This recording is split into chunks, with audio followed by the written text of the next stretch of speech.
Now, how do we know that there's a God? And how do we know that there's a creator that whom should be worshiped? Well, let me give you a proverb. An Arab man came to the Prophet, sallallahu alaihi wasallam, peace and blessing be upon him, and asked him a similar question. An Arab, a Bedouin, because these were simple people, he came to the Prophet, sallallahu alaihi wasallam, with a question. How do we know that there's a God? Or how do we know that there's a creator whom should be worshipped? Let me tell you what the prophet, that illiterate prophet, that unlettered prophet, that simple man, that messenger and prophet of God, let me tell you what he said. He said, the presence of dung is the evidence that a camel was here. The presence of dung is the evidence that a camel was here.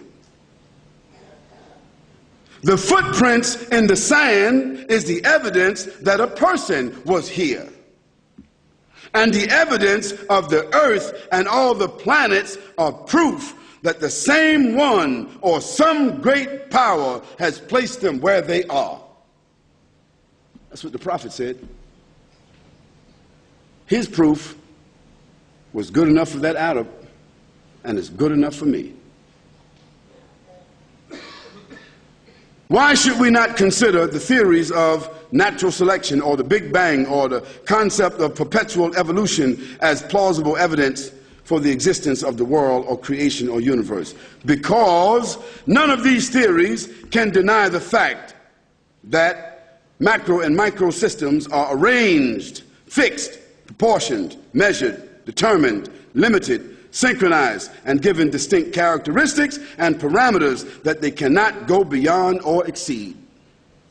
Secondly, the fact that they have such predictable and recognizable characteristics allow for man to study, reflect, perform research that enables him, that is man, to reach scientific conclusions and apply certain technological instruments that provide benefit or substantiation to the evolution of his social environment. That's the facts. That's why that these concepts of evolution, natural selection, or predetermined evolution are not plausible. The other consideration is that whatever position that you want to arrive at, you or I, concerning a divine creator, an almighty God, one thing is for certain. We cannot deny that all of us exist. Do we exist?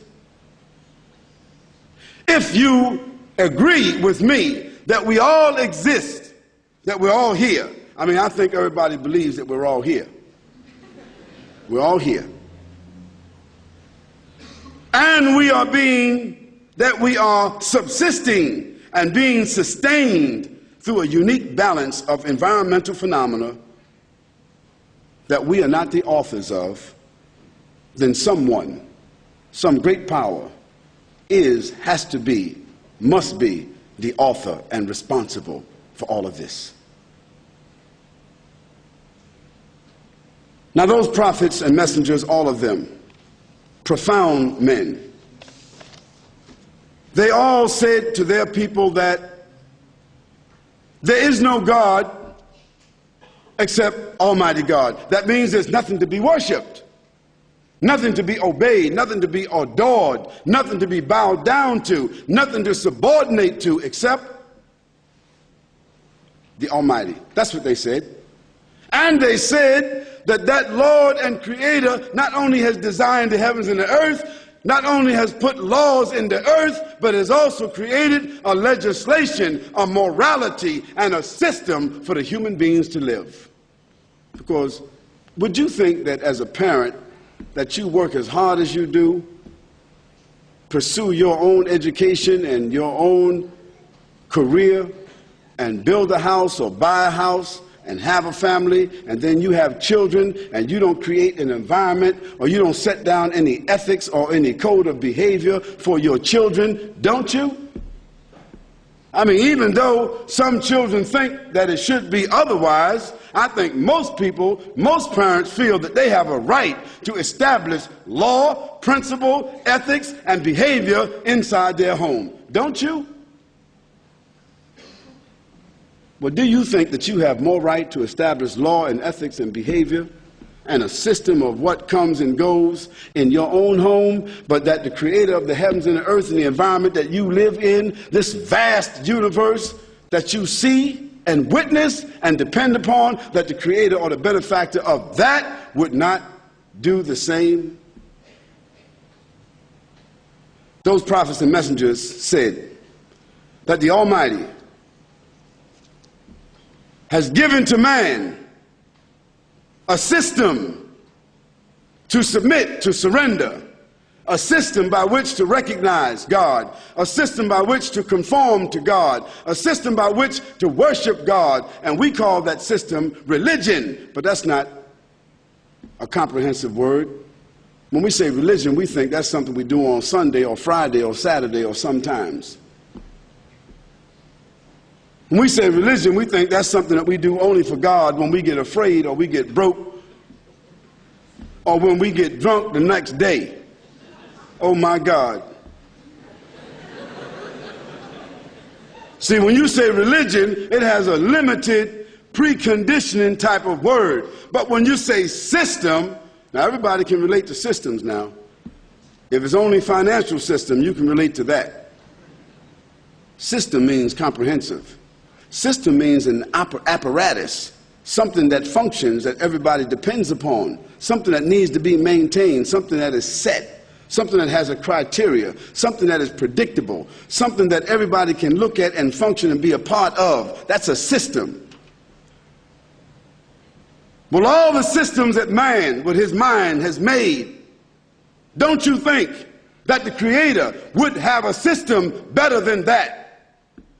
Man has made a camera. Look at the eye. Man has made a computer.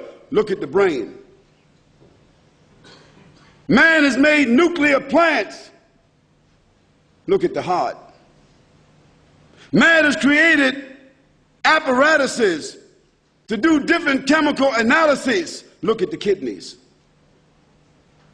Man has created all kinds of instruments to remember, to detect, to do forensics. Look how the human body functions. And so, does man think that he can keep records on other men and on the world and maintain historical records? Does man think that he can do all of that, but the one that created him can't keep tracks on him? Does man think that he can be accountable, or that others are accountable to him, that he can govern you men? Government, that he can govern you men, that he can create government, but that the Creator who has made the heavens and the earth does not have the ability to hold us accountable? The prophets and the messengers of Almighty God said to those at that time, to their people, that the system in front of the Creator starts with submission. Submission means peace. And peace is a part of prosperity. How can a human being have peace with another human being? How can a peace process move forward? How we can find a solution, a peaceful solution? How can nations have peace together when they are at war with God? Being at war with God is like being at war with your own conscience. Being at war with God is like denying your father and mother. Being at war with God is like denying yourself, telling yourself that you are not who you are. Islam, as a system of faith, is that system that is the natural progression of all the prophets and all their messages and all their behaviors that culminated in the Prophet Muhammad, peace and blessings be upon him, that culminated in this Quran, that culminated in the system which is called Islam. It is a system of morality. It is a system of consciousness. It is a system of discipline. It is a system recognizing laws that regulate human conduct. Islam is a system of social balance. Islam is a system of integration. Islam is a system